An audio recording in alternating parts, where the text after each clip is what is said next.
qui est un vrai sujet de société. Bon, on voit, par exemple, quand un sportif prend position pour tel ou tel événement ou pour telle et telle situation dans le pays, tout ce que ça peut déclencher aussi de réactions, mais en même temps, on va se poser la question sur l'héritage de cette politique sportive. Ce matin, donc, Emmanuel Macron a visité le village olympique. Quel est, lui, son bilan des JO? C'est une question qu'on a posée, Antoine Mazère, sur les comptes de Sud Radio, le compte X notamment, et qu'est-ce qu'on répond? Et vous pouvez réagir sur la page X de Sud Radio, et on vous a posé cette question: Emmanuel Macron en visite au village olympique, en a-t-il fait assez pour le sport français? Vous répondez non à 78,2%, oui à 21,8%.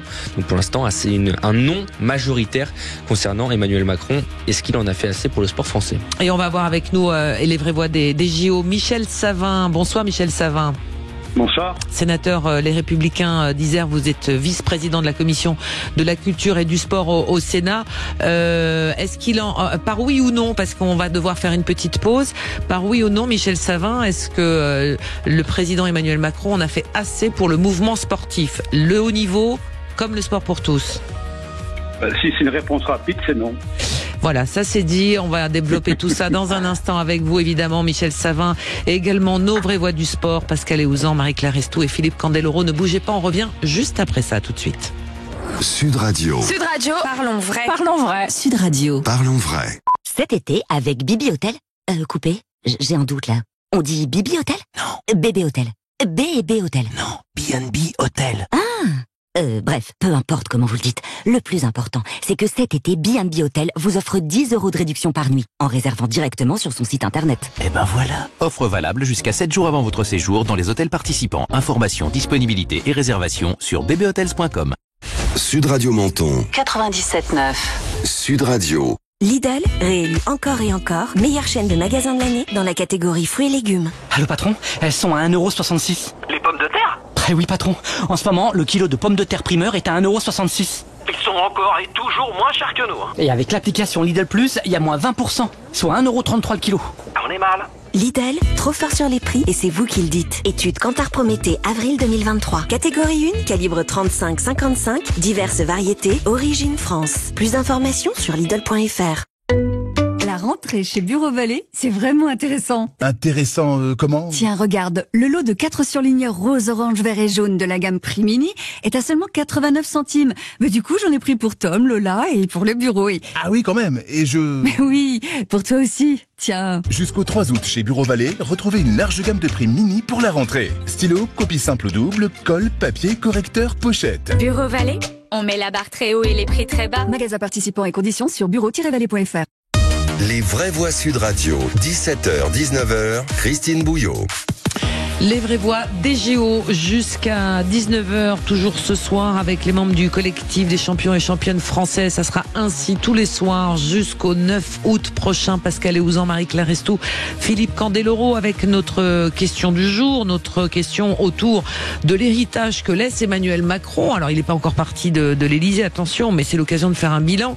Sa politique en matière de sport, que ce soit pour le haut niveau, que ce soit pour le sport pour tous, avec notre invité Michel Savin, sénateur LR de l'Isère et vice-président de la commission de la culture et du sport du Sénat. Alors vous avez dit d'une réponse lapidaire, non, il n'en a pas fait assez, mais il faut quand même qu'on développe un peu, Michel Savin.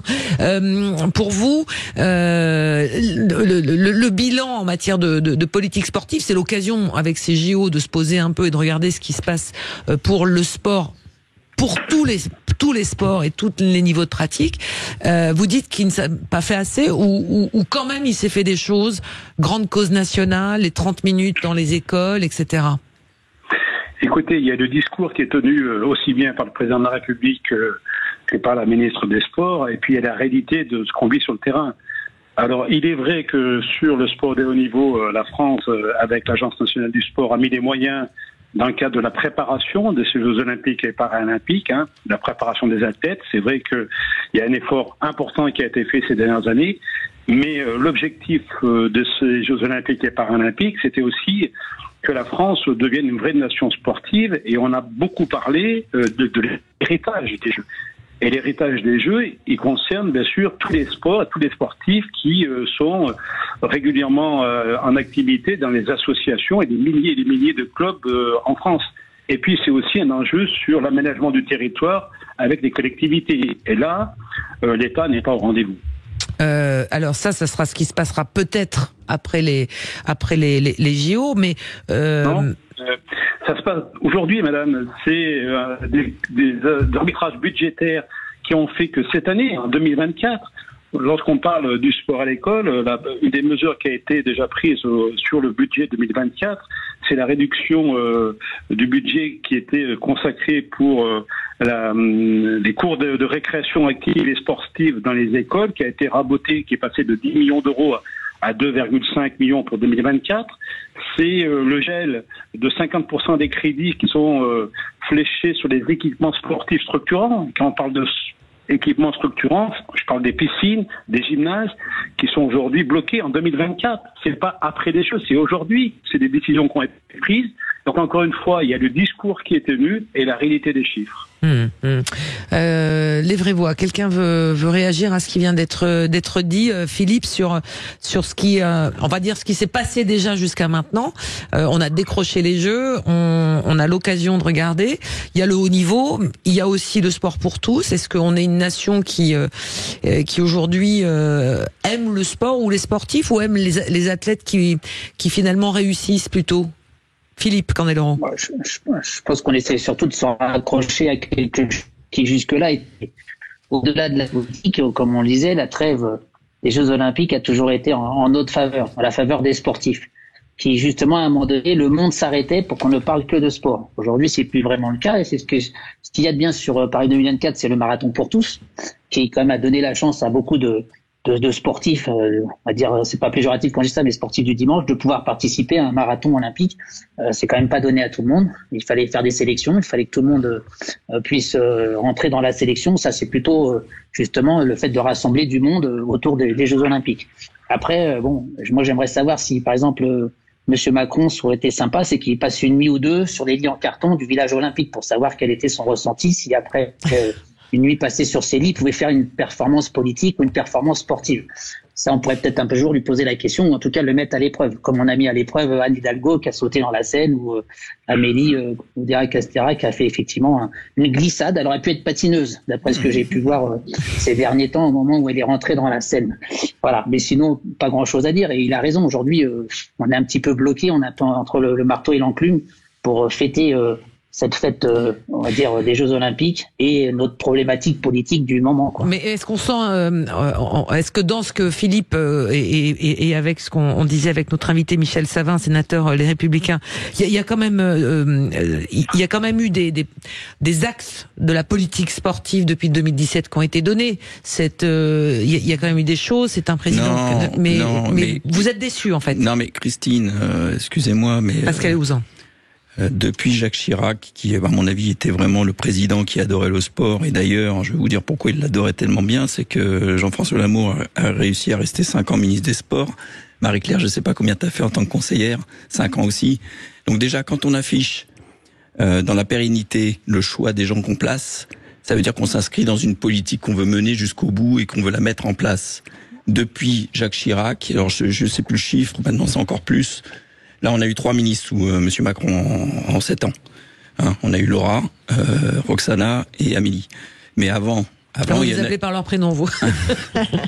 C'est des sportifs. Exactement. Mais avant, il y en a eu, je crois, pour pas dire de bêtises, 9 en 11 ans. Donc depuis Sarkozy jusqu'à aujourd'hui, on a une flopée de ministres. Et moi, j'ai travaillé sur le terrain. C'est-à-dire que moi, je suis employé du ministère, je suis en DD. On avait des politiques qui étaient pérennes. C'est-à-dire que quand on faisait des actions, des dispositifs dans les quartiers, ça durait 5 ans. Et on s'installait dans les quartiers, on faisait faire du sport aux jeunes. Mais aujourd'hui, vous avez plus un dispositif qui tient la route. C'est 1 an, 1 an et demi, c'est la radicalisation dans le sport pendant en fonction du ministre. Ça peut être l'aménagement du sport à l'école, ça a été la lutte contre la violence. Enfin voilà, ça change sans arrêt. Et on s'inscrit plus dans quelque chose qui développe vraiment et sur là où le sport est très fort d'un point de vue social, parce que tout le monde est d'accord pour dire que si on s'inspire du sport, on peut encadrer les jeunes, on peut faire plein de choses. Moi, j'ai une question pour vous, monsieur le sénateur Michel Savin. Est-ce que finalement le sport intéresse les politiques autrement que par le fait que ça occupe les enfants le mercredi après-midi, les week-ends, et que voilà, c'est pas trop mauvais pour la santé à partir d'un certain âge et que le médecin recommande. Est-ce qu'il y a une vraie prise de conscience, notamment sur les valeurs que représente le sport? On a vu plusieurs grands sportifs dénoncer le fait que c'était pas une discipline, par exemple dans les établissements scolaires. Une jeune fille qui aime faire de la gym, elle est pas forcément aidée de la même façon que si elle était bonne en maths ou en français, par exemple. Elle n'est pas vue de la même façon. Mais c'était tout l'enjeu, et c'est pour ça que l'occasion a été rêvée avec l'accueil des Jeux Olympiques et Paralympiques en France et sur Paris et sur les autres villes, de pouvoir donner un coup de boost pour le sport et puis de permettre à la France d'être une vraie nation sportive. Et c'est là aussi, pour moi, c'était l'enjeu numéro 1. Et beaucoup, encore une fois, on parlait d'héritage. La personne qui vient de parler parlait du sport au fait et du développement du sport dans les quartiers. Encore un exemple cette année, un dispositif qui était de créer 1000 postes d'éducateurs socio-sportifs qui est prévu cette année dans les quartiers a été réduit de 50%. Donc, comment voulez-vous qu'on soit crédible et que la politique nationale soit crédible lorsqu'on fait des annonces de vouloir, et ce qui était positif, vu du Sénat et de l'Assemblée, de créer des postes dans des quartiers où on a besoin d'aller développer, de soutenir les associations qui travaillent sur un certain nombre d'activités sportives. On sait la difficulté qu'on a aussi à mobiliser ces gens-là. Et donc, encore une fois, c'est un rabotage de 50%. Mais monsieur le sénateur, est-ce qu'on peut aussi se dire, on va être une nation sportive, on va considérer le sport dans la formation d'un jeune de la même façon que sont importants les mathématiques ou le français, enfin dans les disciplines, à partir du moment où on voit aussi que finalement la carrière d'un sportif, c'est plein d'aléas, ça rapporte pas forcément, donc les parents sont plutôt réticents, pardonnez-moi, mais quand on a un enfant qui voudrait absolument faire du sport, on essaye un peu de le retenir parce qu'on sait que derrière il y aura pas, parce qu'on voit aussi des modèles de sportifs qui se retrouvent dans des situations délicates et on les a pas aidés. Est-ce que tout ça finalement n'est pas lié à des politiques antérieures, ou en tous les cas encore aujourd'hui, qui font que le sportif finalement c'est sympa sur la photo, comme disait Marie-Claire tout à l'heure, mais ça fait rêver peut-être pour ceux qui ont la chance d'y arriver, mais c'est pas emballant, quoi. Mais ça devrait faire rêver tous les enfants qui aujourd'hui ont envie de pratiquer un sport. Et c'est pour ça que vous avez tout à fait raison. Aujourd'hui, il faut qu'on développe. Ça a été mis par il y a quelque temps au niveau national, mais il faut le développer. C'est le double projet du sportif de haut niveau qui doit continuer, parce qu'on le sportif de haut niveau, il y a tous les aléas du sport, les blessures, l'arrêt de la compétition, qui font que on doit accompagner les sportifs de haut niveau dans un double projet, aussi bien en termes au niveau scolaire, universitaire, mais que professionnel. Donc c'est toutes des structures qu'on doit mettre en place, accompagner, mais dans la durée. Et la personne qui a parlé avant moi, vous avez dit, il faut travailler sur du moyen et long terme. On peut pas changer de politique toutes les années. Moi, je plaide depuis des années pour qu'il y ait un vrai plan Marshall sur les piscines. L'État met en avant le savoir nager. Mais pour savoir nager, il faut qu'on ait des piscines. Aujourd'hui, le constat qu'on fait en France, qu'on ferme plus de piscines qu'on en ouvre. Aujourd'hui, vous avez des écoles qui ne peuvent plus aller à les piscines parce que faute d'équipement. Donc, il faut qu'il y ait un vrai plan Marshall, en associant bien sûr toutes les collectivités, l'État, les régions, le département, les intercommunalités, pour travailler ensemble, pour porter ce type de projet. Bien sûr. On va circuler la parole. Marie-Claire Restou. Oui, moi je rejoins le sénateur sur ce point. Plusieurs choses. Déjà, j'ai eu l'occasion d'assister au discours du président de la République lorsqu'il a reçu les champions après les Jeux de Tokyo.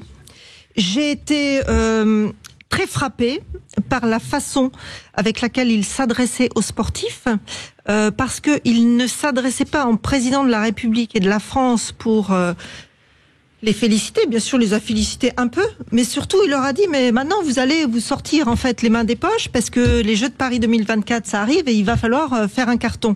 Et en fait j'ai vraiment eu le sentiment que le président s'adressait aux sportifs comme un chef d'entreprise s'adresserait à ses salariés avec des objectifs à atteindre. Pardonnez-moi, mais il n'y a plus de chef d'entreprise qui s'adresse comme ça à leurs salariés et ça marche plus. Exactement. Et donc raison de plus pour dire que je pense que Emmanuel Macron n'a pas conscience de ce qu'est un parcours sportif pour atteindre un titre mondial ou olympique. Les sportifs, ce sont des personnes qui chacun ont un parcours différent. Tout à l'heure, le sénateur a parlé des cités et des politiques qui pouvaient être mises en œuvre dans les cités. Moi, je pars du principe que la France est une et indivisible et que ce qu'on fait dans les cités, on devrait aussi pouvoir le faire pour le milieu rural. Moi, je suis issue du milieu rural et je peux vous dire que on fait 10 fois plus pour certaines cités que pour le milieu rural. Donc, à un moment donné, si on aime les sportifs et si on veut avoir un réel héritage après les Jeux de Paris 2024, il ne suffit pas de dire aux sportifs « on vous aime », il faut leur montrer des preuves d'amour. Et les preuves d'amour, ça passe aussi par des budgets qui sont à la hauteur des objectifs qu'on se fixe. Christine, j'aimerais rebondir parce que ce que je veux dire, Pascal, ça complète ce que dit Marie-Claire. Après. Moi, ce que je voudrais bien faire comprendre, c'est que le sport rapporte. Je veux dire, on n'est pas des mendiants. C'est 90 milliards d'euros cette année avec les Jeux. C'est 2% du PIB. C'est plus que la culture, par exemple. Et le budget, il est 10 fois inférieur. Donc, à un moment donné, il y a de l'argent. Le sport rapporte de l'argent et on peut le financer par d'autres moyens que peut-être ceux qui existent. Philippe Candeloro, sur ce débat autour de ce qui a été fait finalement depuis qu'on a les Jeux de Paris dans le viseur et sous l'ère d'Emmanuel Macron, pour le sport pour tous comme pour le sport de haut niveau. Je dirais que malheureusement, on a tout basé autour de Paris 2024, mais rien après 2024. Donc en fait, on va rester au même niveau que ce qu'on était avant. C'est-à-dire, oui, on aura fait une belle fête, on aura eu peut-être des nouveaux champions olympiques français et on sera tous très heureux. Mais finalement, sur le fond même du traitement des sportifs de haut niveau et des champions olympiques dans notre pays, en fait, on sera resté au même niveau. Il y a rien qui va changer. Je voulais rebondir sur les piscines. Les gens ne vont plus c'est pas parce que nos piscines ferment qu'on a des gens qui savent pas nager. On a aussi un problème de transport. C'est-à-dire que pour partir d'un collège ou d'une école, les villes ne peuvent plus se payer les transports pour amener les gamins au lieu d'équipement. Donc ça c'est aussi un problème. Donc, comme vous l'avez dit, c'est les budgets qui nous manquent et puis aussi la volonté. Parce que pour moi, il y a le sport de loisirs, ce que gère très bien le ministère avec ses fédérations et ce nombre de licenciés. Puis après, il y a la discipline où vous dites, à 12 ans ou à 13 ans, j'ai envie de dire, je passe du sport loisir à du sport de haut niveau. Et là, c'est un autre domaine. Et là, on doit être considérés comme des gens qui font un métier, avec pourquoi pas des syndicats qui pourraient aussi nous représenter, mais fortement, parce qu'en finalement, aujourd'hui, on n'a personne qui peut porter nos voix, d'anciens ou nouveaux, ou de demain sportifs de haut niveau ou champions olympiques, qui pourront porter au plus haut, finalement, notre engagement qu'on a vécu, même si c'était de la passion. On n'est pas fatigué, on est très heureux de l'avoir fait, mais en même temps, on a l'impression qu'on est des pestiférés aujourd'hui, une fois que vous avez quitté la scène des compétitions internationales. Mais heureusement, il y a le CCCF. Ah oui.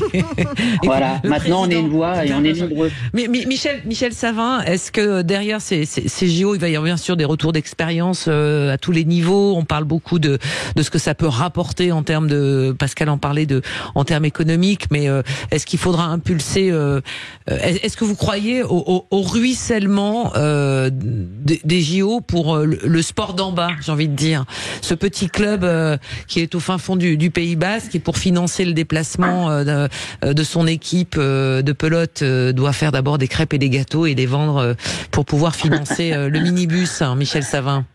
Mais c'est exactement ça la réalité, malheureusement. Ah oui, ça ce sont des associations, ce sont des bénévoles qui passent l'essentiel de leur temps à trouver des crédits pour faire fonctionner leur club. C'est des collectivités qui cherchent des crédits pour réparer leur gymnase, réparer leur piscine, réparer leurs équipements sportifs pour les mettre à la disposition de ces associations. C'est ça la réalité aujourd'hui. Et c'est pour ça que, encore une fois, on était beaucoup, quelles que soient les sensibilités politiques des élus, à espérer que la venue des Jeux, l'organisation des Jeux Olympiques en France soit vraiment un accélérateur. Mais moi, j'y crois pas, malheureusement, parce qu'on verra qu'à la fin des Jeux Olympiques, et ça a été dit, on retournera dans un fonctionnement normal. Ce sera l'arbre qui aura caché la forêt et on continuera avec chacun débrouillera comme il peut, les associations comme ils peuvent, les collectivités comme elles le peuvent, et l'État qui nous expliquera qu'il n'a pas d'argent. Les crédits du sport c'est le plus petit budget Monsieur le sénateur, on est tous des amoureux du sport autour de cette table. On compte sur vous pour booster un peu le sport d'en bas. Chaque année, vous savez que on compte sur vous tous, sénateurs, des parlementaires. Il y a une vérité qu'il faut à tout prix dire, c'est qu'il n'y a pas de champion sans bénévoles. On a tous été portés par des bénévoles. Ça commence toujours dans un petit club d'ailleurs. Exactement. Absolument.